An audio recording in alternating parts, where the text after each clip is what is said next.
The coffee splashed across Samuel Tucker's chest in a scalding wave, soaking through his flannel shirt and the worn tee underneath. But he just closed his eyes for a brief moment and took a slow breath, instead of erupting the way most people would have. Olivia Vance stood frozen, her designer bag slipping from her shoulder, her mouth hanging open in horror as she stared at the growing brown stain spreading across the man's torso. She had been rushing, always rushing, her phone pressed to her ear as she barked orders at her assistant about the Henderson merger, not watching where she was going as she burst through the door of the small coffee shop in the suburbs outside Chicago. She never came to places like this, never ventured outside her usual haunts in the city, but her driver had taken a wrong turn and she had desperately needed caffeine. "Oh my God," Olivia breathed, finally finding her voice. "I am so sorry." Samuel opened his eyes, and despite the obvious discomfort he had to be feeling from the hot liquid seeping through his clothes, his expression remained calm. His hazel eyes met hers without anger, without the fury she had expected and probably deserved. He was tall, broad-shouldered, with the kind of build that came from actual physical work rather than expensive gym memberships. His dark brown hair was slightly too long, curling at his collar, and there was a tiredness around his eyes that spoke of long nights and early mornings. "It's okay," he said simply, reaching for the napkins the barista was frantically offering. "Accidents happen." "Daddy," a small voice piped up, and Olivia looked down to see a little boy, probably around 5 years old, tugging at Samuel's hand. He had the same hazel eyes as his father and a dusting of freckles across his nose. "Your shirt is all messy." "I know, buddy. It's fine." Samuel's voice softened immediately when addressing his son, and he ruffled the boy's sandy hair with his free hand while dabbing ineffectively at his shirt with the other. Olivia felt something twist in her chest at the gentleness in his tone, at the way he seemed more concerned with reassuring his child than dealing with his own discomfort. She was not used to this, to people who did not immediately lash out when inconvenienced, who did not demand compensation or threaten lawsuits. "Please, let me pay for dry cleaning," she insisted, already reaching for her wallet. Or I can replace the shirt entirely." "I was not watching where I was going, and this is completely my fault." Samuel glanced down at his shirt, a hint of amusement crossing his features. "Madam, I appreciate it, but this shirt has seen worse than coffee. I work construction. A little stain is not going to make much difference." "But still, really, it's okay." He smiled then, a genuine smile that reached his eyes and transformed his whole face from simply handsome to something that made Olivia's heart skip a beat in a way she had not experienced in years. "I'm more worried about you. Did any coffee get on you?" Olivia blinked, thrown completely off balance. He was worried about her. She was the one who had practically assaulted him with a large hot coffee. No, I'm fine, but you're clearly not fine. Your entire shirt is soaked." "I've got a change of clothes in my truck," Samuel said easily. "We were just stopping in for a quick breakfast before heading to the park. No harm done." The little boy was staring up at Olivia with wide eyes, taking in her designer suit, her perfectly styled blonde hair, her expensive heels. She probably looked like an alien to him, she realized. This little suburban coffee shop was worlds away from her usual existence. "I really am very sorry," Olivia said again, feeling flustered in a way she rarely did. She had negotiated multi-million-dollar deals with hardened business executives without breaking a sweat, but this man's calm acceptance was somehow more unnerving than any aggressive negotiation tactic. "I believe you," Samuel said, "and I accept your apology, so we're good, okay?" He held out his hand, and after a moment's hesitation, Olivia shook it. His palm was calloused, his grip firm but not aggressive, and the touch sent an unexpected spark through her system. "I'm Samuel, by the way, Samuel Tucker, and this is my son, Noah." "Olivia Vance," she replied automatically, then immediately regretted it. She usually kept her full name quiet, as it tended to be recognized. The Vance family fortune was well known in business circles, but Samuel's expression didn't change, giving no indication that he knew who she was. He just nodded pleasantly and released her hand. "Nice to meet you, Olivia, even under messy circumstances." Noah tugged at his father's hand again. "Daddy, can we still get pancakes?" "Of course, bud." Samuel glanced back at Olivia. "Unless you need anything else." She shook her head, feeling strangely reluctant to let this interaction end. "No, I should get going. I have a meeting in the city." "Well, drive safe, and maybe look up from your phone once in a while." Samuel's tone was teasing rather than critical, and Olivia found herself smiling despite herself. "I will try to do that." She watched as Samuel led his son to a corner booth, the little boy chattering happily about what kind of pancakes he wanted. The barista had already brought them menus and was apologizing profusely about the coffee incident. But Samuel waved off her concerns with the same easy grace he had shown Olivia. Olivia stood there for a moment longer than she should have, watching the way Samuel listened to his son with complete attention, the way he laughed at something Noah said. There was something magnetic about him, something that had nothing to do with physical appearance and everything to do with the quiet strength he exuded. She forced herself to turn away and leave the coffee shop, but as she slid into the back of her town car and her driver asked if everything was all right, Olivia realized she was still thinking about hazel eyes and a gentle smile. The next week passed in its usual whirlwind of meetings, conference calls, and negotiations. Olivia was the youngest CEO in her family's company history, having taken over the reins of Vance Industries 3 years ago at the age of 28. She had proven herself time and again, had grown the company's portfolio by 40%, had earned the respect of her board and her competitors. Her life was exactly what she had always worked for, planned for, dreamed of. So why could she not stop thinking about a construction worker and his son in a suburban coffee shop? It was ridiculous. She had spilled coffee on him, he had been nice about it, end of story. There was no reason for her mind to keep returning to that brief interaction, to the way Samuel had prioritized his son's feelings over his own discomfort, to the complete absence of anger or resentment in his response to her carelessness. Olivia had dated, of course. She had had relationships, some lasting several months, others fizzling out after a few weeks. But none of them had ever felt quite right. The men in her social circle were either too intimidated by her success or too competitive with it. They wanted her as a trophy or a business connection, not as a person. She had learned to guard her heart carefully to keep her expectations low. But something about Samuel, Tucker had slipped past her defenses without even trying. It was foolish, she told herself. She did not even know the man. He was probably married, definitely not someone who moved in her circles. There was no reason to dwell on a chance encounter that meant nothing. And yet, when her assistant mentioned that the quarterly community outreach committee needed her to make an appearance at one of their sponsored events, Olivia found herself asking where it was being held. "The Riverside Community Center," her assistant, Margaret, replied, consulting her tablet. "It's a weekend event, family-oriented, games and food for local families, very casual." "When is it?" "This Saturday from 11 to 4. But Olivia, you really don't have to attend in person. We can send some representatives from the marketing department." Olivia shook her head. "No, I'll go. It's good for me to be visible in these things." Margaret looked surprised but pleased. Olivia knew she had a reputation for avoiding the more hands-on community events, preferring to write checks rather than actually interact with the recipients of her company's charitable programs.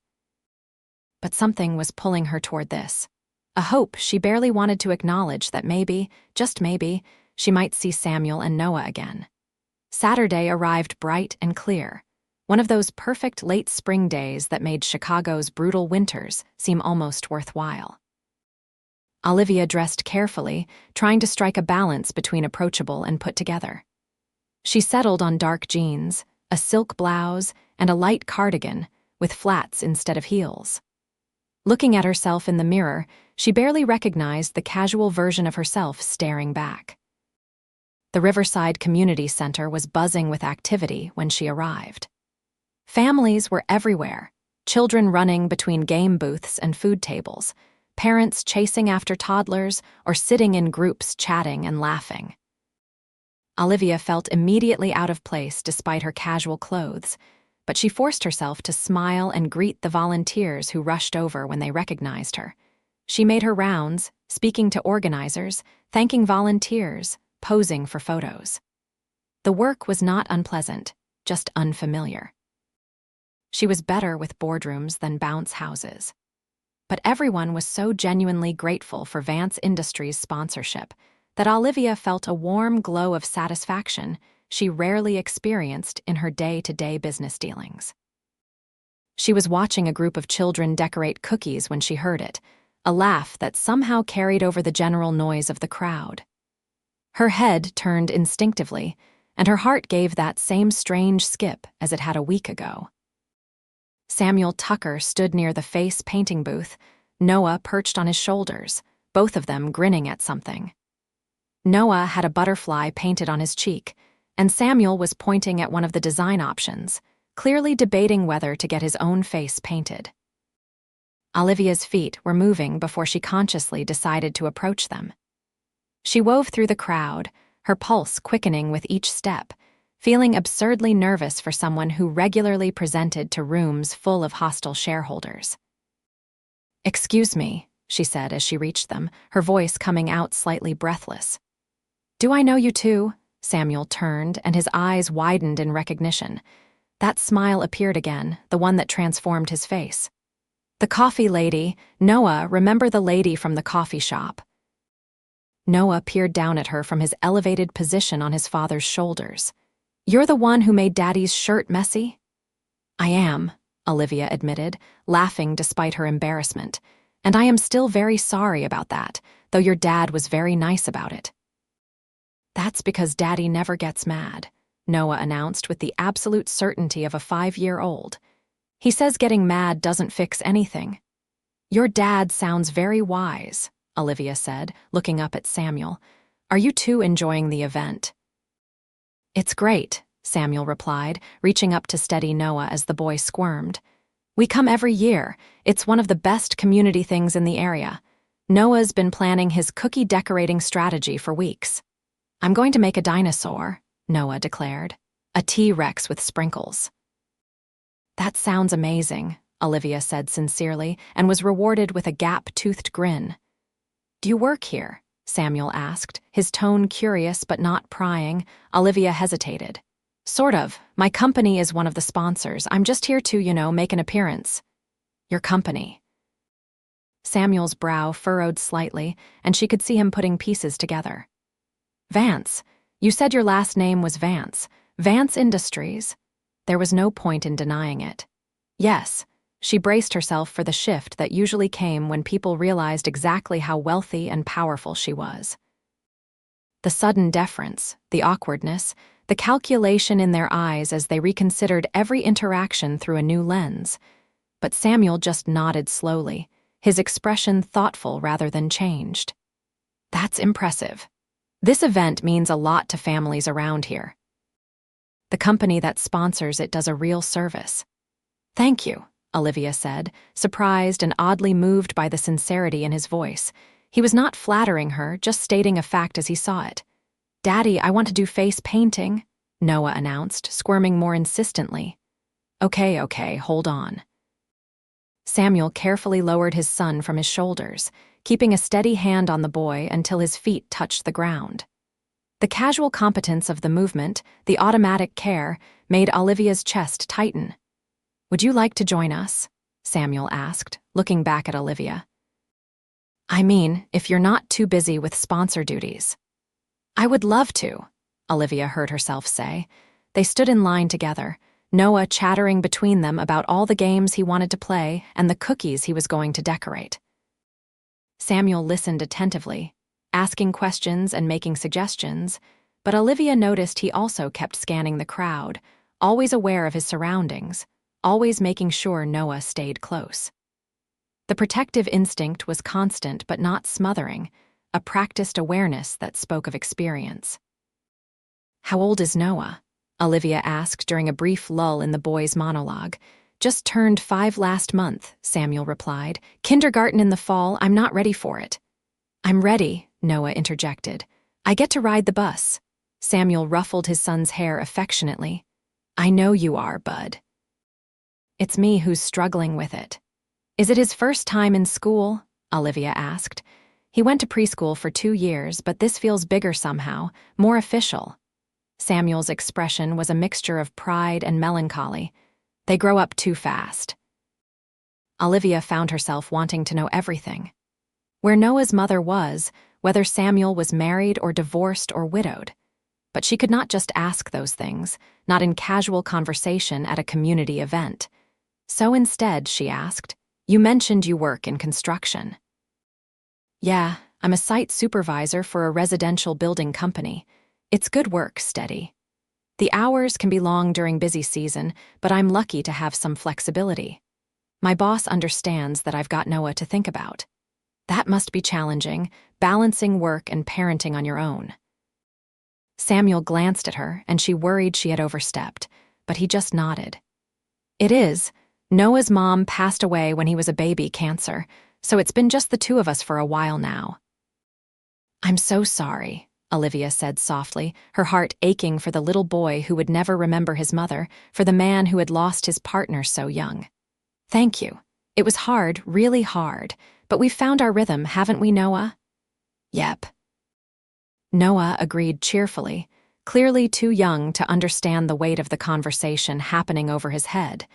They reached the front of the face painting line, and Noah immediately requested a dinosaur. The volunteer artist, a teenager with impressive skill, set to work. Samuel crouched down beside his son, keeping him still and engaged with gentle prompts and jokes. Olivia watched, feeling something shift and settle in her chest. She had never thought much about children before.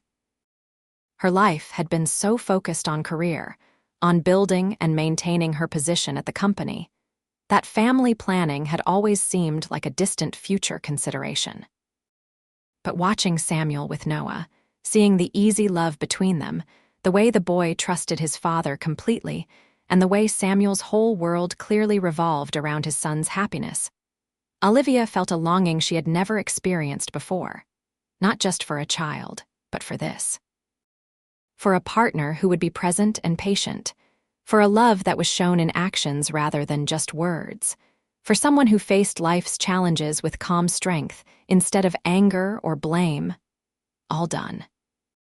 The face painter announced, and Noah jumped up to admire his reflection in the small mirror provided.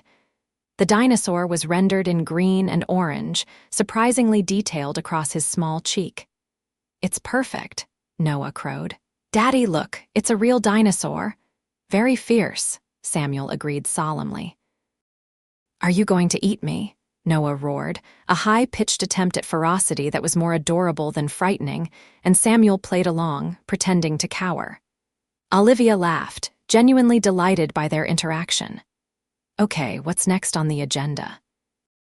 Samuel asked, taking Noah's hand as they moved away from the booth.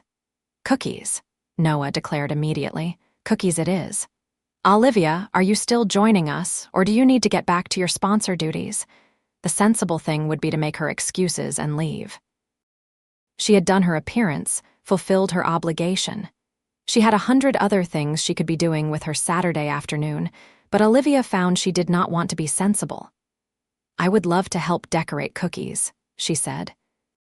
The cookie decorating station was predictably chaotic, with children clustered around tables laden with plain sugar cookies, bowls of frosting in various colors, and containers of sprinkles, candies, and other decorations. Samuel secured them a spot at one of the tables, and they each took a cookie to decorate. Noah attacked his cookie with enthusiasm, slathering on green frosting and dumping what looked like half a container of rainbow sprinkles on top. Samuel worked more carefully, using a knife to spread blue frosting evenly and creating a simple but neat design. Olivia stared at her own cookie, suddenly aware that she had no idea how to do this. She had never decorated cookies as a child.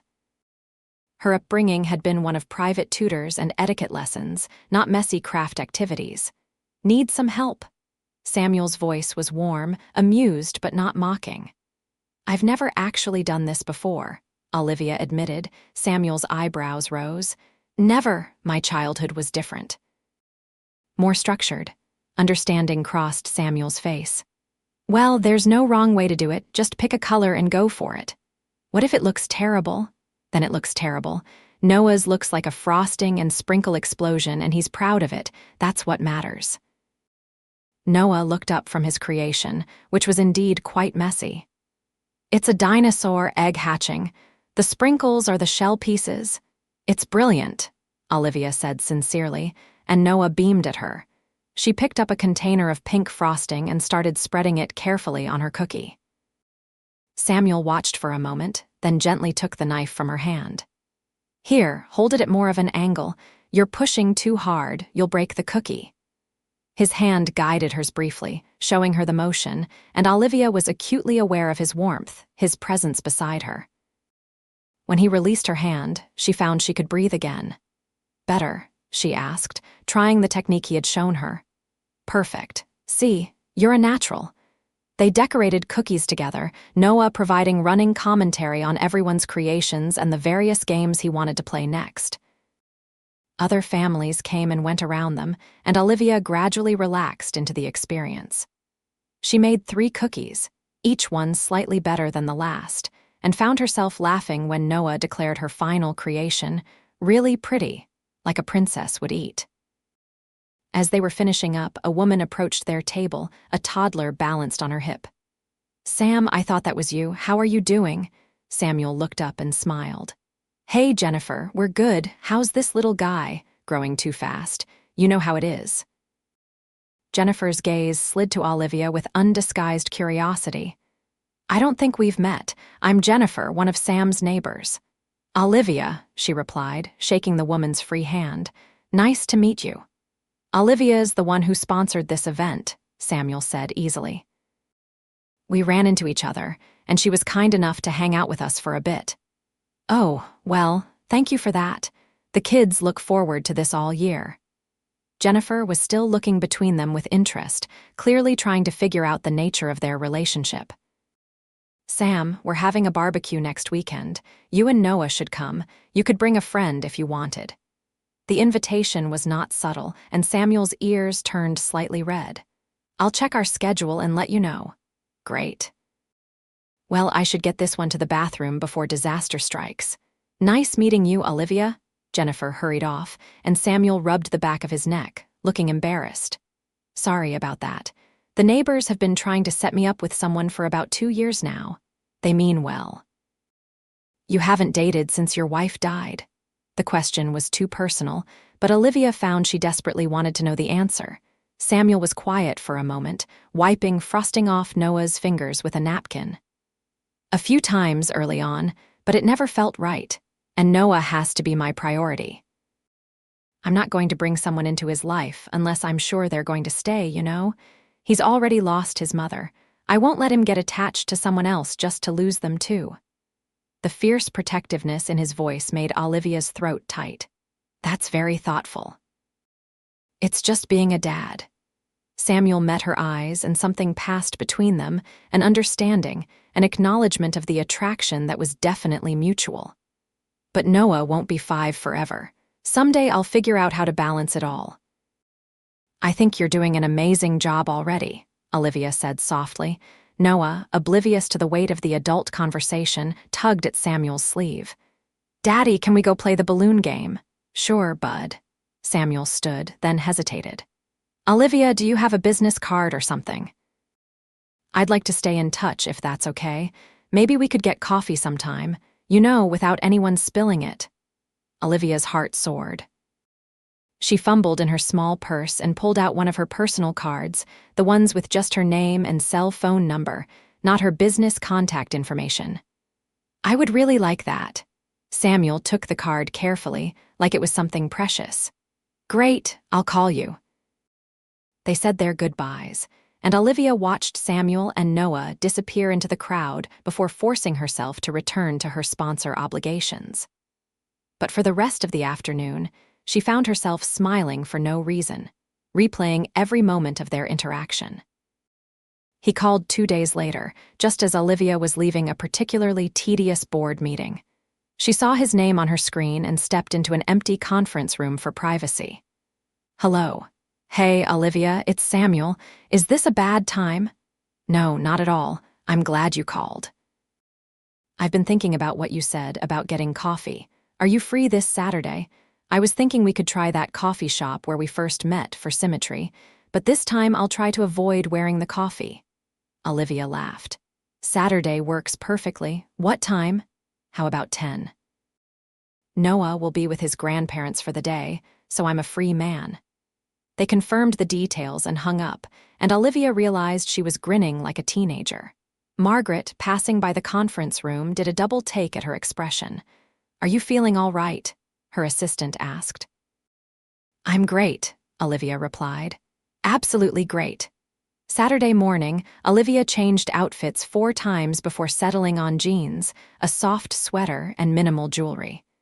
She wanted to look nice but not overdone, approachable but not sloppy. Her hands were actually shaking slightly as she applied her makeup, which was absurd. She had faced down corporate raiders without flinching, but the prospect of a coffee date with Samuel Tucker had her nerves jangling. She arrived at the coffee shop 5 minutes early and was scanning for a table when she saw Samuel already there, sitting by the window with 2 cups in front of him. He stood when he saw her, and she noticed he had dressed up slightly too, wearing dark jeans and a button-down shirt that brought out the hazel in his eyes. "I took a chance and ordered for you," he said as she approached. "A vanilla latte, if that's okay." "I have a good memory for coffee-related disasters." "That's perfect," Olivia said, sliding into the seat across from him. "Thank you." They smiled at each other for a moment, the initial awkwardness of a first date settling over them. Then Samuel laughed and shook his head. "I have to be honest, I'm really nervous. It's been a long time since I did this." His admission made Olivia relax. "Me too, and I don't have the excuse of not dating in years. I'm just generally bad at this." "I find that hard to believe. You run a major company." "You must be great at conversations and reading people." "That's different. Business negotiations have rules and structures. This is more complicated." "How so?" Olivia considered her answer carefully. "In business, everyone wants something concrete, a deal, a partnership, a favorable contract. You can strategize and plan, but this, getting to know someone, potentially developing feelings, that's all unknown territory. There's no roadmap." Samuel nodded slowly. "I like that you're honest about it. Most people try to play it cool, pretend they have it all figured out." "Do you have it figured out?" "Not even a little bit," Samuel grinned. "But I know what I'm looking for, which is more than I could say a few years ago. Someone kind, someone patient with Noah because he's my world, someone who can laugh at themselves, someone genuine." "Those seem like reasonable criteria. What about you? What are you looking for?" Olivia took a sip of her latte, thinking. "Honestly, until recently, I wasn't sure I was looking for anything. My life has been so focused on work that relationships always seemed secondary. But I think I want what you described: kindness, authenticity, someone who doesn't need me to be anyone other than who I am." "And who are you, Olivia Vance?" It should have been a simple question, but Olivia found it surprisingly difficult to answer. "I'm still figuring that out. I know who I am at work, but outside of that, I'm less certain." "Tell me about work, then. What's it like running Vance Industries?"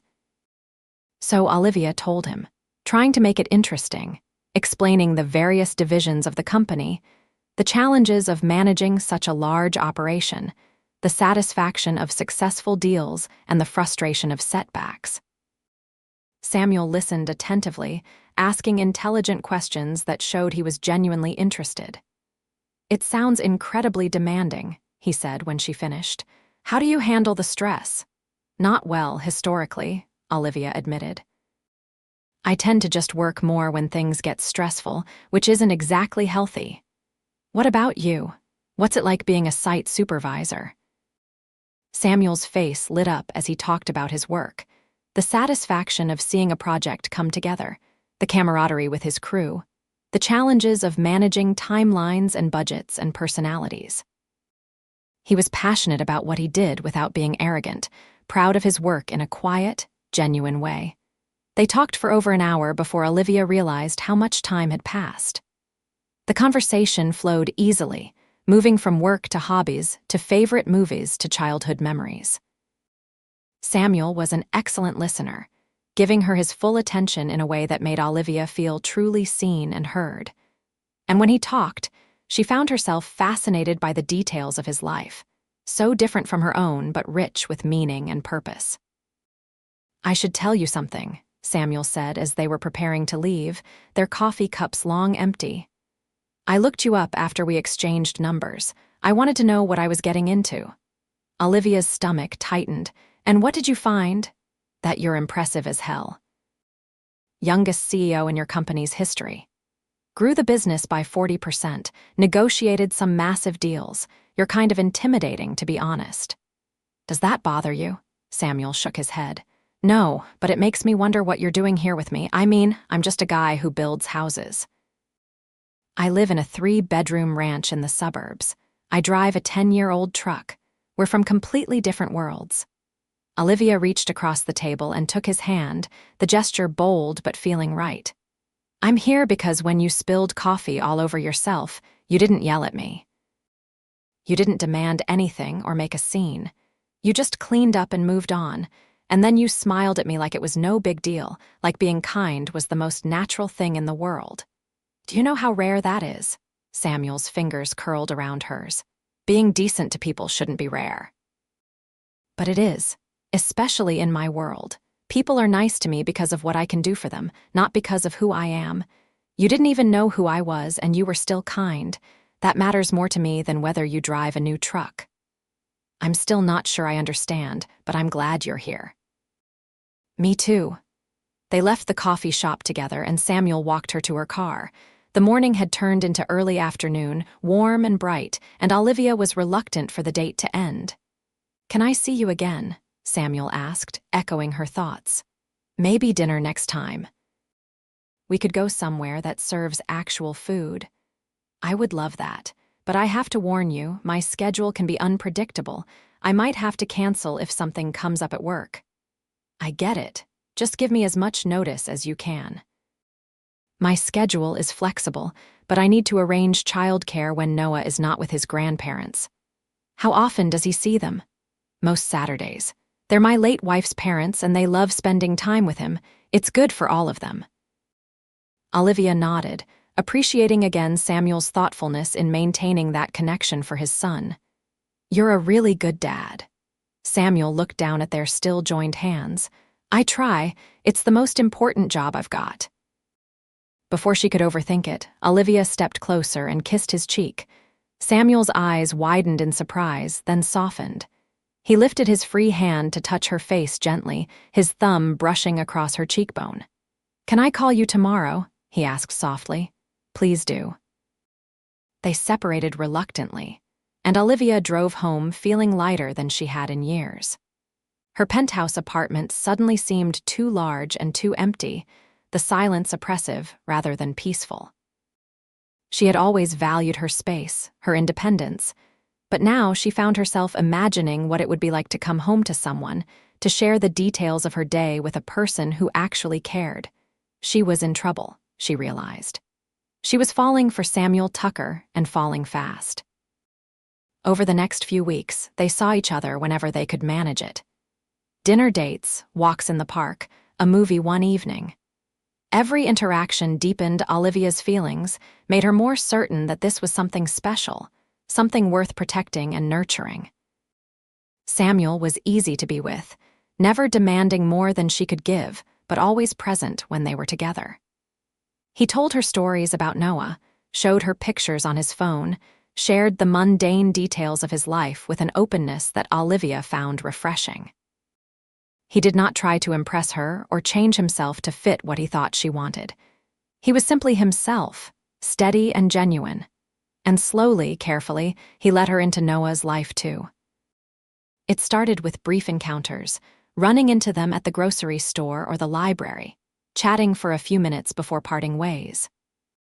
Then, Samuel invited her to join them for lunch at a casual restaurant, where Noah entertained them both with detailed descriptions of his kindergarten orientation and his plans for his first day of school. Olivia was nervous about spending time with Noah, worried she would not know how to interact with a child. But Noah made it easy, chattering away about his interests and only occasionally asking her questions. And when she answered honestly, admitting she did not know much about dinosaurs or superheroes but would love to learn, Noah seemed delighted rather than disappointed. "She's nice, Daddy," Noah whispered to Samuel as they were leaving the restaurant, not quite quiet enough for Olivia to miss it. "And pretty." "I think so too," Samuel whispered back, winking at Olivia. Summer deepened into July, and Olivia found herself rearranging her schedule more and more to accommodate time with Samuel and Noah. She started leaving the office at reasonable hours, delegating tasks she would have normally kept for herself, declining evening social events that had once seemed obligatory. Margaret noticed the change and raised a knowing eyebrow, but said nothing, just made sure Olivia's schedule allowed for the space she was clearly carving out. One Saturday, Samuel invited her to a 4th of July barbecue at his house. "It's just going to be me and Noah and a few neighbors," he said over the phone. "Nothing fancy, but I'd really like you to be there if you're comfortable with that." "I'd love to come," Olivia replied without hesitation. Samuel's house was exactly what she had expected, a modest ranch home in a quiet neighborhood with a small but well-maintained yard. Noah answered the door when she knocked, wearing a shirt covered in cartoon American flags. "Olivia," he shouted excitedly, "come see our backyard." "Daddy set up games?" He grabbed her hand and pulled her through the house before she could properly look around. The backyard was decorated with red, white, and blue streamers, and Samuel was at the grill, turning hot dogs and hamburgers. He looked up as they emerged and gave her a smile that made her heart skip. "You made it." "I did. Can I help with anything? You can keep me company while I cook. Noah, go wash your hands before you eat, buddy." Noah raced back inside, and Olivia moved to stand beside Samuel at the grill. The domesticity of the moment struck her, how normal and right it felt to be there in his space, part of his life. "Your house is lovely," she said. "It's small, but it's ours. We've been here since Noah was born. I like the neighborhood, good schools, safe streets. Everything a kid needs." Neighbors started arriving, couples and families Olivia recognized from the community event. They were friendly and welcoming, if clearly curious about her presence. Samuel introduced her simply as his girlfriend, the first time either of them had used that label, and Olivia felt a warm rush of happiness at the word. The afternoon was easy and fun, filled with good food and laughter and games. Noah stuck close to Olivia, seemingly delighted to have her there, showing her his toys and telling her stories and insisting she join him in every activity. And Olivia, who had never spent much time around children, found herself enjoying it immensely. As the sun set and the neighbors started setting up for fireworks, Samuel pulled Olivia aside, leading her to the far corner of the yard where they had a bit of privacy. "Thank you for coming today," he said, taking both her hands in his. "I know this is probably not how you usually spend your 4th of July. I usually work, actually. This is much better. Noah adores you, you know. He talks about you all the time. I adore him too. He's an amazing kid. You've done an incredible job with him." Samuel's expression grew serious. "I need to know, Olivia, where is this going? I don't mean to pressure you, but I have to think about Noah.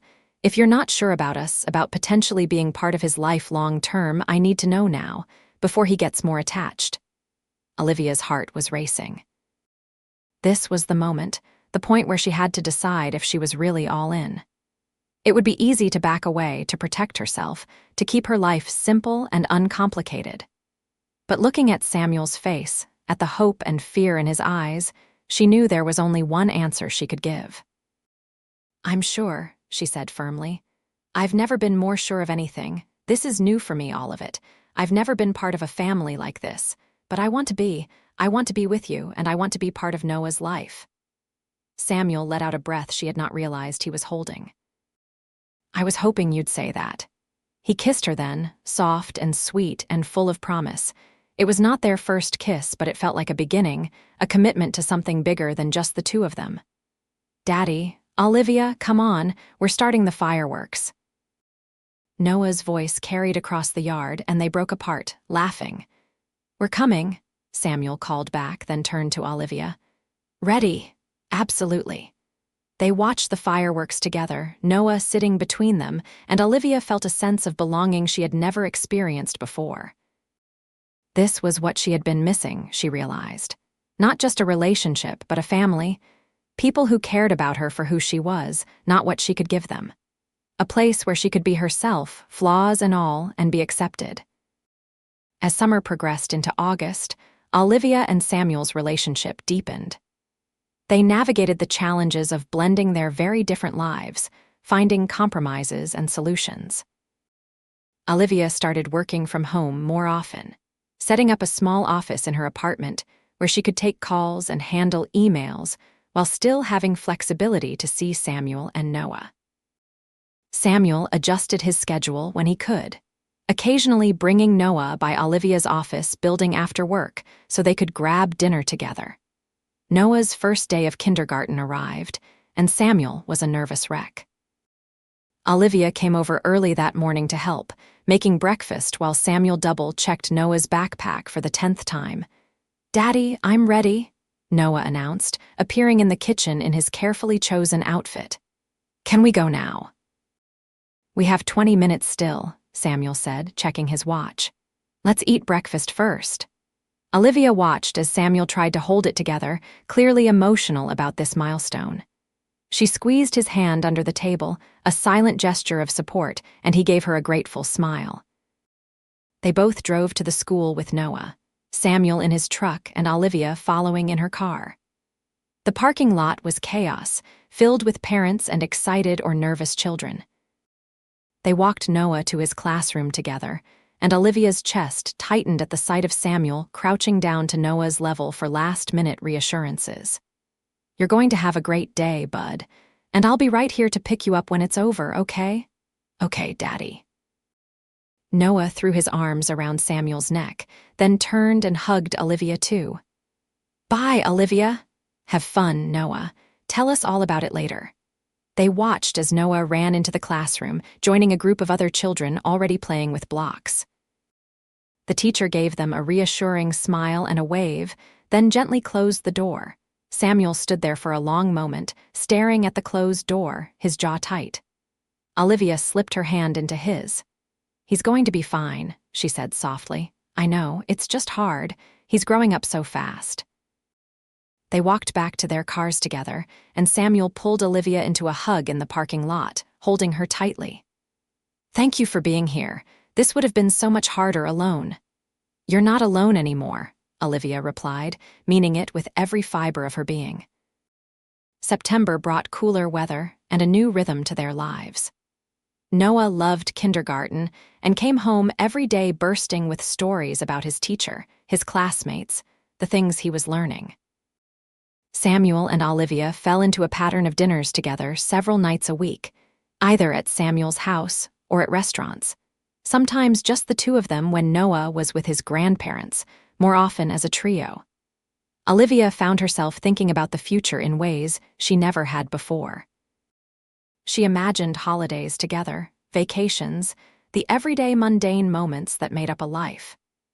She imagined being there as Noah grew up, attending his school events, helping with homework, being a constant presence. One evening in late September, after they had put Noah to bed and were sitting together on Samuel's couch, Olivia brought up something she had been thinking about for weeks.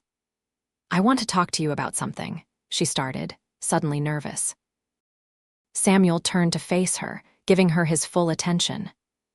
"Okay, my apartment in the city, it's just an apartment. I bought it because it was close to the office and it made sense at the time, but I never really think of it as home. And lately, I've been thinking about what home means to me. What does it mean? It means being wherever you and Noah are. Olivia took a deep breath. I'm not saying we should move in together right away or anything. It's too soon for that. But I want you to know that I'm thinking long-term here. This isn't casual for me. Samuel reached out and tucked a strand of hair behind her ear, his touch gentle. It's not casual for me either. I love you, Olivia. The words hung in the air between them, precious and profound. Olivia felt tears prick her eyes. I love you too, she whispered. I think I have since you smiled at me with coffee all over your shirt and told me it was okay. Samuel laughed, then kissed her, deep and slow and full of feeling. When they broke apart, he kept his forehead pressed against hers. I want a future with you, he said. I want you in Noah's life, in my life, permanently, but I need to do this right. For Noah's sake and for ours, I don't want to rush. Neither do I. Let's just keep doing what we're doing, building something real.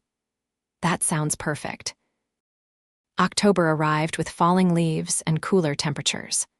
Olivia had always been ambivalent about autumn before, seeing it mainly as the lead-up to the busy holiday season at work. But experiencing it with Samuel and Noah was different. They went apple picking, carved pumpkins, made caramel apples in Samuel's kitchen. Olivia found herself taking more photos, wanting to capture these moments, these small perfect memories. For Halloween, Noah decided he wanted to be a superhero, and Olivia helped Samuel put together a costume. She was not crafty by nature, but she found herself sitting at Samuel's kitchen table with fabric and glue and paint, working alongside him while Noah supervised from a chair, offering suggestions and critiques. This is really good, Samuel said, examining the cape Olivia had somehow managed to sew. I didn't know you could do this. Neither did I, Olivia admitted, but I watched some videos online and figured it out. Samuel looked at her with such warmth that Olivia felt her cheeks heat. You're amazing, you know that? I'm learning. You're a good teacher. On Halloween night, they took Noah trick-or-treating around Samuel's neighborhood. Olivia had never done this before, had spent her own childhood Halloweens at sophisticated parties rather than going door to door for candy. But walking beside Samuel, with Noah running ahead to each house, his cape flying behind him, Olivia could not imagine anything better. Olivia, look how much candy I got, Noah announced at the end of the evening, dumping his overflowing pillowcase on Samuel's living room floor. That's impressive, Olivia said, sitting down on the floor beside the pile. What's your favorite? Noah considered seriously. The chocolate ones, but Daddy says I can only have 3 pieces tonight and then we have to save the rest. Your daddy is very wise. After Noah was in bed, his candy carefully rationed and stored away, Samuel and Olivia curled up together on the couch. Olivia had brought over a change of clothes and was planning to stay over, something that had become more common as their relationship progressed. Samuel's guest room had essentially become her room, a place where she kept some clothes and toiletries, a space that was hers in his home. I've been thinking about Thanksgiving, Samuel said, playing with Olivia's fingers absently. Noah and I usually go to his grandparents' house. But I'd really like you to come this year if you're available. Olivia's stomach tightened with nerves. Are you sure? Meeting the grandparents feels like a big step. It is a big step, but they know about you and they want to meet you. Beth's parents, they're good people. They've been incredibly supportive over the years, but I think they've also been worried that I would never move on, never let anyone else into our lives. They'll be happy to meet you. What if they don't like me? Samuel pulled her closer. They'll love you. But even if they didn't, which they will, it wouldn't change how I feel. You're part of my life now, part of our family. That's not negotiable. The certainty in his voice made Olivia's eyes sting with happy tears. Okay, I'd be honored to join you for Thanksgiving. What about your family? Do you usually do something with them? Olivia shook her head. My parents usually go to a resort somewhere warm for Thanksgiving. They invited me, but I don't think they'll mind if I skip it this year. We're not particularly close. That must be hard. It's all I've ever known. My parents love me in their way, but they're not warm people. Everything is about appearance and success. I think that's part of why I pushed myself so hard in the company, trying to earn their approval. Olivia paused, considering. But being with you and Noah, seeing how you are together, it's made me realize what I've been missing. Samuel kissed the top of her head. Well, you're part of our family now, and we're definitely warm people, sometimes too warm. Noah gives the most aggressive hugs. Olivia laughed. I've noticed. I love it.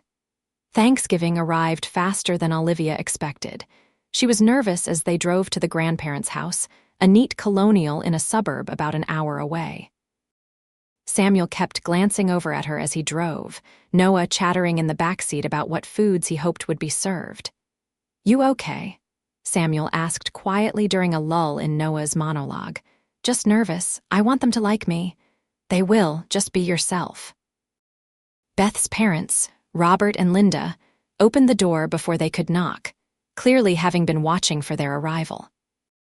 They were both in their early 60s, friendly-faced and welcoming, and they immediately pulled Samuel into hugs before turning their attention to Noah, who launched himself at them with typical enthusiasm. Then Linda turned to Olivia, her expression warm but appraising. You must be Olivia. It's so wonderful to finally meet you. Sam has told us so much about you. It's lovely to meet you both, Olivia replied, shaking their hands. Thank you for including me today. Of course, any friend of Sam's is welcome here. Come in, come in. Dinner is still a bit away, but we've got plenty of appetizers. The house was warm and smelled amazing, filled with the sense of roasting turkey and baking pies. Robert took their coats while Linda ushered them into the living room, where a football game was playing on the television. The whole scene was quintessentially American, something out of a movie, and Olivia felt both out of place and strangely at home. Noah immediately started telling his grandparents about kindergarten, and Samuel settled on the couch, pulling Olivia down beside him. Robert brought them drinks, and they settled into easy conversation about Samuel's work, Noah's school, and general life updates.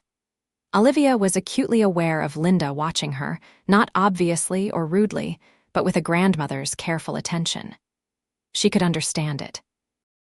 These people had lost their daughter, and they were protective of their grandson and son-in-law.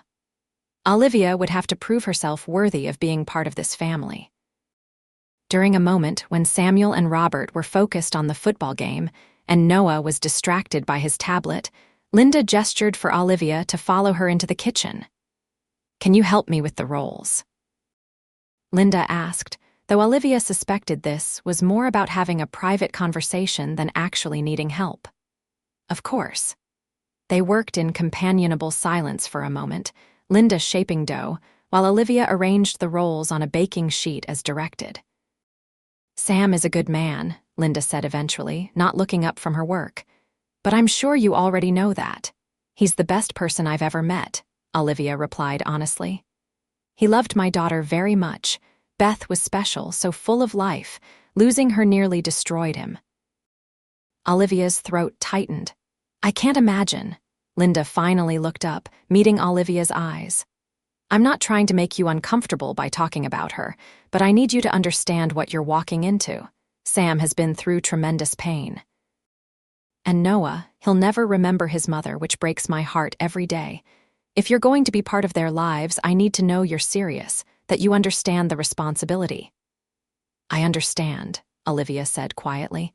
And I'm serious. I love Sam. I love Noah. I'm not going anywhere. Linda studied her for a long moment, then nodded slowly. I believe you. Sam wouldn't have brought you here if he wasn't sure about you, and I can see it in the way he looks at you. He's happy again, really happy. That means everything to us. Relief flooded through Olivia. I want to make them happy, both of them. Then we'll get along just fine. Linda smiled, genuine warmth finally breaking through the careful reserve. Now, tell me about yourself. Sam said you run a big company. They talked as they finished preparing the rolls and started on other side dishes. Olivia found herself relaxing as Linda asked questions about her work, her interests, her life. It was not an interrogation, just genuine curiosity, and Olivia appreciated the straightforward approach. By the time they called everyone to dinner, Olivia felt like she had passed some crucial test. The meal was wonderful, traditional and hearty, and the conversation flowed easily. Noah dominated much of the discussion, but no one seemed to mind, all of them indulging the 5-year-old's excitement. After dinner, while Robert and Samuel were loading the dishwasher and Noah was playing in the other room, Linda pulled out a photo album.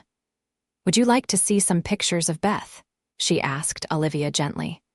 "I want you to know her, even though she's gone." Olivia's first instinct was to decline, feeling like she would be intruding. But then she realized that this was Linda's way of welcoming her, of making her part of the family's history rather than trying to erase the past. "I would love that," she said sincerely. They sat together on the couch, and Linda showed her pictures. Beth had been beautiful, with long dark hair and a bright smile. She looked young and vibrant in every photo, full of joy. There were wedding pictures of her and Samuel, both of them so young and so clearly in love. Pictures of Beth pregnant, glowing despite what Olivia now knew was the cancer growing inside her. A few precious photos of Beth holding baby Noah, taken in the hospital, her face thin and tired but radiant. "She knew she was dying when Noah was born," Linda said softly. "The cancer was too aggressive, but she got to hold him, got to tell him she loved him. That mattered so much to her." Tears were streaming down Olivia's face before she realized she was crying. She was beautiful and so brave. She was. And she would have wanted Sam to be happy again, to find someone to share his life with. She told him as much before the end, made him promise not to shut himself off. Linda closed the album carefully. "So thank you, Olivia, for loving him, for loving Noah, for giving them a future to look forward to." Olivia hugged Linda, unable to express in words how much this conversation meant to her. When they broke apart, both of them were wiping away tears and laughing slightly at their emotions. The drive home that evening was quiet, Noah having fallen asleep in the backseat almost immediately. Samuel reached over and took Olivia's hand. "Thank you for coming today. I know it wasn't easy. Your in-laws are wonderful, and Linda showed me pictures of Beth. I hope that's okay." Samuel squeezed her hand. "Of course it's okay. Beth is part of my history, part of Noah's history. I don't want to pretend she didn't exist. I would never ask you to. She was clearly an amazing person." She was, and she would have liked you, I think. You're strong like she was, determined. Kind. They drove in comfortable silence for a while, and Olivia felt a sense of peace settle over her. This family, this complicated, beautiful family with its history and its pain and its love, was becoming hers. She was being welcomed into it, trusted with its precious members. December arrived with the first snow, and with it came the holiday season. Olivia had always found this time of year stressful, filled with obligatory parties and gift exchanges that felt more like business transactions than celebrations. But experiencing it with Samuel and Noah was completely different. They took Noah to see Santa, standing in line at the mall with dozens of other families. Olivia watched Samuel coach Noah on what to say, saw the patient way he explained that Santa could not bring everything on Noah's list, but would do his best. When it was Noah's turn, Samuel lifted him onto Santa's lap, and Olivia snapped a picture on her phone, capturing the moment.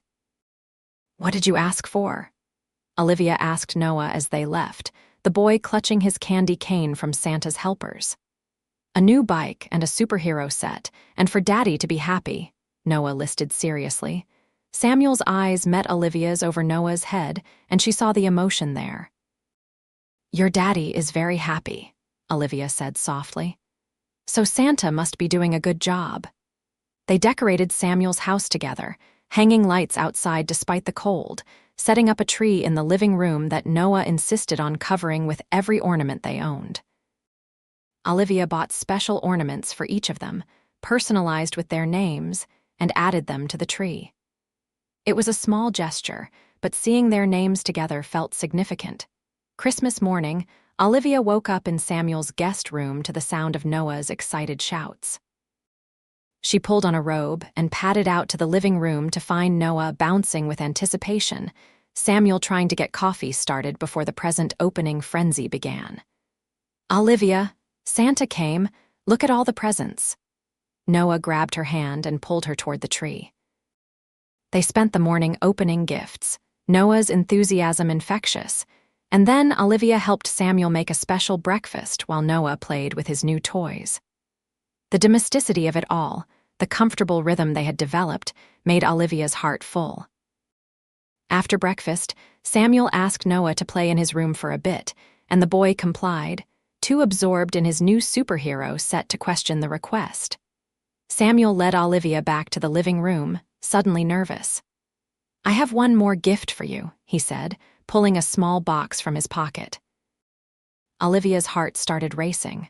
The box was clearly jewelry, clearly something significant. "Samuel, before you panic, it's not an engagement ring," he said quickly, then smiled. "Not yet, anyway, but I wanted to give you something that shows how serious I am about us, about our future." He opened the box, revealing a delicate necklace with a pendant shaped like a small house, 3 tiny gemstones embedded in it. "The stones represent the 3 of us," Samuel explained. "You, me, and Noah. A family, because that's what we are now, Olivia. That's what I want us to be officially. I know we still have steps to take, things to figure out, but I wanted you to know that I'm all in, completely." Olivia's hands were shaking as she took the box. The necklace was beautiful, thoughtful, perfect. "It's incredible, thank you. Can I put it on you?" She nodded, turning so Samuel could fasten the necklace around her neck. His fingers brushed the nape of her neck, sending shivers down her spine. When she turned back, he pulled her into a kiss, tender and full of promise. "I love you so much," he murmured against her lips. "I love you too. Both of you, my family." The new year arrived, bringing with it a sense of new beginnings. Olivia and Samuel talked seriously about their future, about what they wanted and when. They agreed to move forward carefully but deliberately, always keeping Noah's well-being as the top priority. In February, on the anniversary of the day they had met, Samuel took Olivia back to the coffee shop where it had all started. They ordered their drinks and sat at the same table where Samuel had been sitting the day she had spilled coffee on him. "1 year ago, you came bursting through that door and soaked my shirt with coffee," Samuel said, his eyes dancing with amusement. "And I thought you were the most beautiful woman I'd ever seen, even while you were apologizing profusely." "I thought you were remarkably calm for someone covered in hot coffee," Olivia replied. "And then I could not stop thinking about you. It was very inconvenient. I called my mom that night and told her I'd met someone special. She thought I was crazy, developing feelings from one accidental encounter." "Were you? Crazy, I mean?" "Probably, but I was right, wasn't I? You are special. You're everything I didn't know I was looking for." Samuel reached into his pocket, and this time when he pulled out a small box, Olivia knew exactly what it was. Her breath caught as he opened it, revealing a simple but elegant engagement ring. "Olivia Vance, will you marry me? Will you officially become part of our family, legally and permanently? Will you let me spend the rest of my life loving you?" Tears were streaming down Olivia's face, but she was smiling so wide her cheeks hurt. "Yes, yes, absolutely yes." Samuel slipped the ring onto her finger, and Olivia laughed through her tears at the perfection of the moment. They kissed, oblivious to the other coffee shop patrons who had noticed what was happening and started applauding. When they finally broke apart, Olivia looked down at the ring on her finger, still unable to believe this was real. "When did you know that you wanted to marry me, honestly?" "Probably that very first day. But I knew for certain at the 4th of July barbecue, watching you with Noah, seeing how natural you were with him, how much you genuinely cared. That's when I knew I wanted forever with you." "I knew when Linda showed me pictures of Beth," Olivia admitted. "When she welcomed me into the family, when she trusted me with her son-in-law and grandson. That's when I knew this was real, that I was being given something precious that I needed to protect and cherish." They stayed at the coffee shop for hours, planning and dreaming, talking about weddings and futures and all the life they were going to build together. When they finally left to pick up Noah from school, Olivia felt like she was floating. Noah's reaction to the engagement was everything they could have hoped for. When they told him that Olivia was going to officially join their family, that she would be his stepmom, he threw his arms around her and announced that this was the best day ever. The wedding planning was surprisingly easy, mainly because Olivia did not want anything elaborate. She had attended enough society weddings to last a lifetime. What she wanted was something intimate and meaningful, a celebration of their family rather than a show for others. They decided on a small ceremony in late spring, just close friends and family. The guest list was under 50 people, and the venue was a beautiful garden outside the city. Olivia's parents attended, somewhat bemused by their daughter's choice to marry a construction worker, but polite enough to keep their opinions mostly to themselves. Samuel's crew came, along with neighbors and friends from Noah's school. Robert and Linda were there, of course, both of them emotional but happy. Noah was the ring bearer, taking his job very seriously.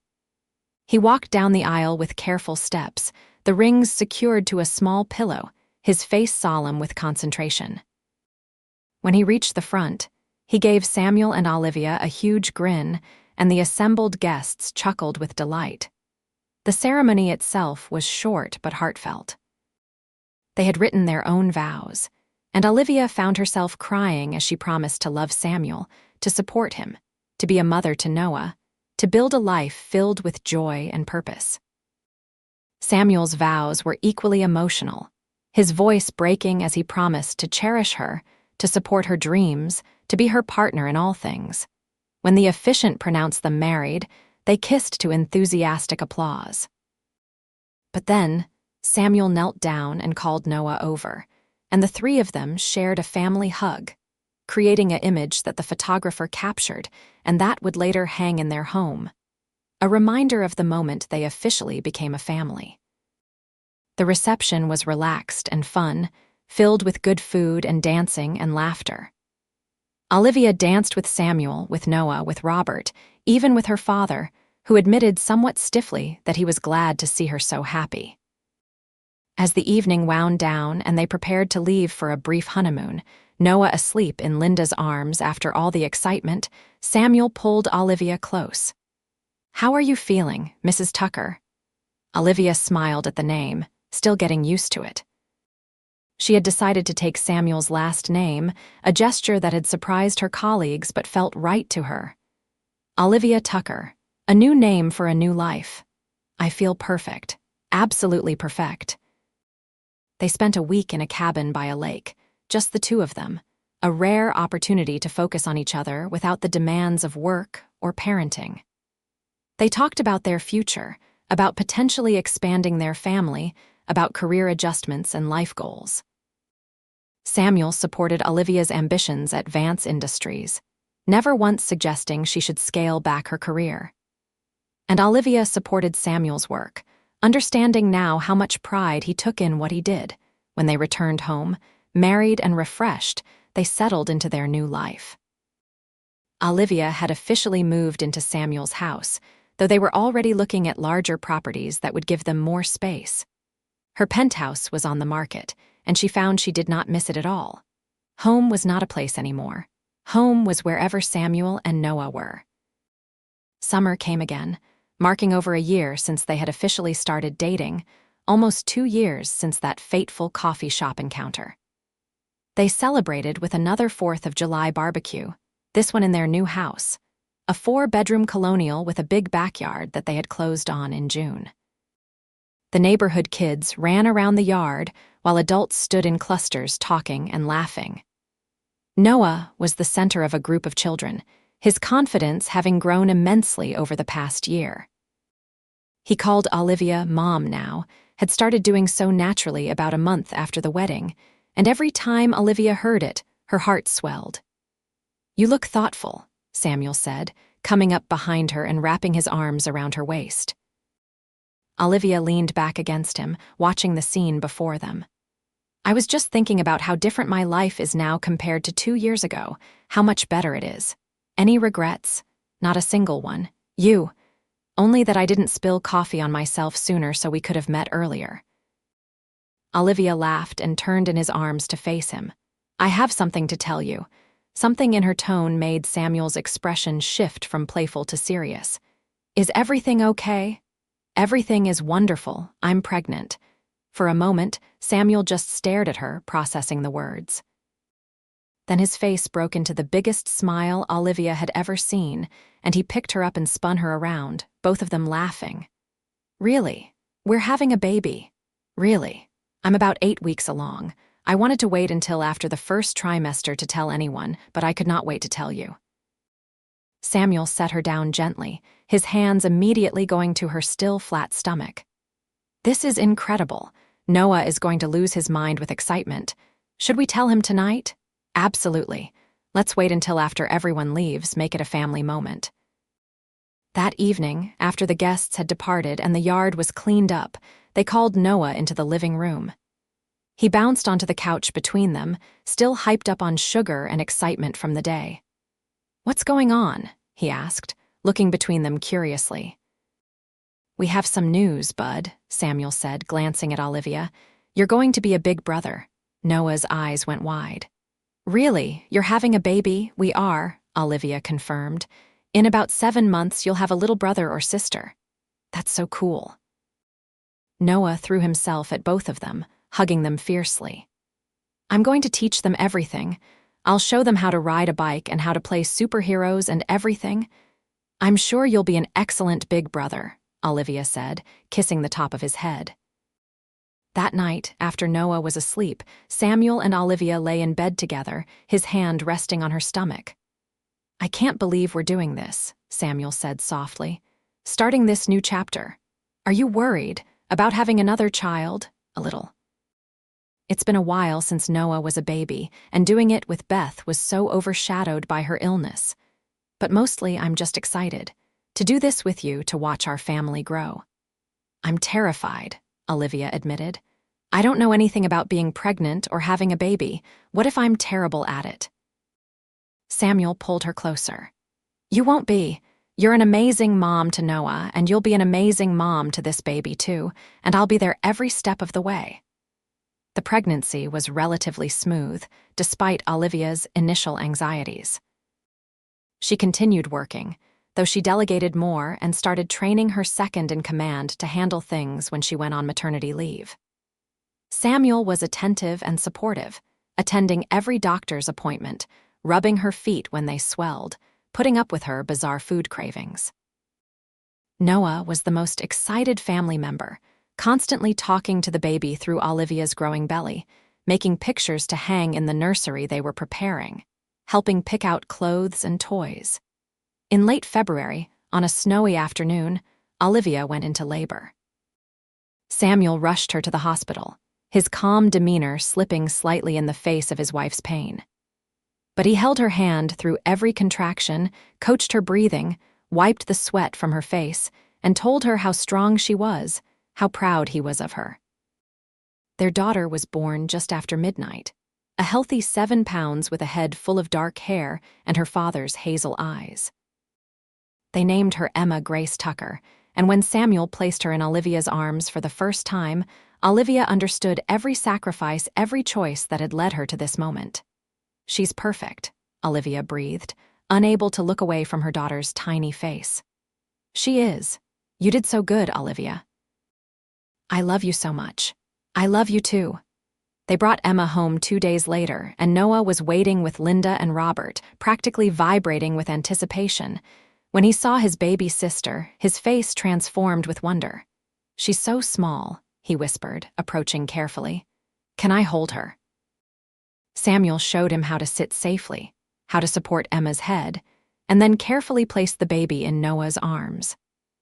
The 7-year-old stared down at his sister with such love and protectiveness that Olivia started crying again, her hormones still all over the place. I'm your big brother, Noah told Emma seriously. And I'm going to take care of you forever and ever. The early months with a newborn were exhausting but wonderful. Olivia was on maternity leave, and Samuel had arranged his schedule to be home as much as possible. They survived on little sleep and lots of coffee, but every moment felt precious. Noah was incredibly helpful, bringing diapers when asked, singing to Emma when she cried, constantly wanting to be involved. Olivia's parents visited once, meeting their granddaughter with polite interest, but not the overwhelming love that Robert and Linda showed. Olivia found she did not mind. Emma had grandparents who adored her, and that was what mattered. As spring arrived, and Emma grew from a tiny newborn into a chunky, smiling 3-month-old, Olivia found herself reflecting on the journey that had brought her here. 2.5 years ago, she had been a workaholic CEO with no personal life to speak of, rushing through a coffee shop without paying attention, living a life that looked successful but felt empty. Now she was a wife and mother, still a CEO but no longer defined solely by that role. She had a family who loved her, a husband who supported her, children who needed her. She had learned to balance, to prioritize, to understand that success meant more than just business achievements. On a Saturday morning in May, Olivia woke to the sound of laughter from the kitchen. She got up carefully, trying not to wake Emma, who was sleeping in the bassinet beside the bed. Padding down the hall, she found Samuel making pancakes while Noah set the table, the two of them working together with the easy coordination of a team that had been doing this for years. "Good morning," she said from the doorway, and both her boys turned to smile at her. "Mommy, we're making breakfast," Noah announced. "Daddy is teaching me to flip pancakes, I can see that. It smells delicious." Samuel crossed to her and kissed her softly. "Emma still sleeping?" "For now." "Probably not for long. Then come eat while you can." They sat together at the kitchen table, the morning sun streaming through the windows, and Olivia felt a sense of contentment so profound it almost hurt. This was everything she had never known she wanted. This was home. "What are we doing today?" Noah asked around a mouthful of pancake. "I thought we could go to the park," Samuel suggested. "Weather's beautiful and Emma should get some fresh air. Can we bring a picnic?" "Absolutely." As they planned their day, making the mundane decisions that made up a life together, Olivia thought about that coffee shop encounter that had changed everything. She had been so busy, so focused on her meeting, so unaware that she was about to meet the love of her life. And Samuel, patient and kind even when faced with a stranger's carelessness, had shown her what really mattered. Not power or prestige or business deals, but connection and love and family. "Thank you," she said suddenly, interrupting Noah's detailed plan for what games they should play at the park. Samuel looked at her curiously. "For what?" "For not getting angry when I spilled coffee on you, for giving me a chance, for teaching me what love really means." Samuel's expression softened, and he reached across the table to take her hand. "Thank you for being clumsy and distracted that day, for seeing something in me worth staying for building this life with me." "Gross, you guys are being mushy," Noah complained, but he was grinning. "We're allowed to be mushy," Olivia said, reaching over to ruffle his hair. "We're in love." "Well, I love you too," Noah declared, "and I love Emma even though she's still too little to play with." "She'll grow," Samuel promised. "Before you know it, she'll be following you everywhere, wanting to do everything you do." "That'll be cool. I'll teach her everything." Emma's cry came from the bedroom, a familiar sound that had Olivia automatically starting to rise, but Samuel stopped her. "Finish your breakfast, I'll get her." He returned a moment later with Emma in his arms, the baby already calming at her father's presence. Samuel sat back down, cradling his daughter with one arm while eating with the other, the practiced ease of an experienced parent. Olivia looked around the table at her family. Her husband, strong and gentle, the man who had taught her that kindness was not weakness. Her son, who had accepted her into his life with open arms and now called her mom without hesitation. Her daughter, too young to understand but already so loved, this was not the life she had planned. It was better. Years passed, full and rich with the everyday moments that made up a life. Emma grew from baby to toddler to a bright 5-year-old starting kindergarten, with Noah as her proud and protective big brother. Samuel's career advanced, eventually becoming a partner in his construction company. Olivia continued to lead Vance Industries, though she had implemented policies that allowed for better work-life balance, not just for herself but for all employees. They added to their family one more time, a son they named James, who arrived when Emma was 3 and Noah was 10. Their house was full of noise and laughter and occasional chaos, but it was always full of love.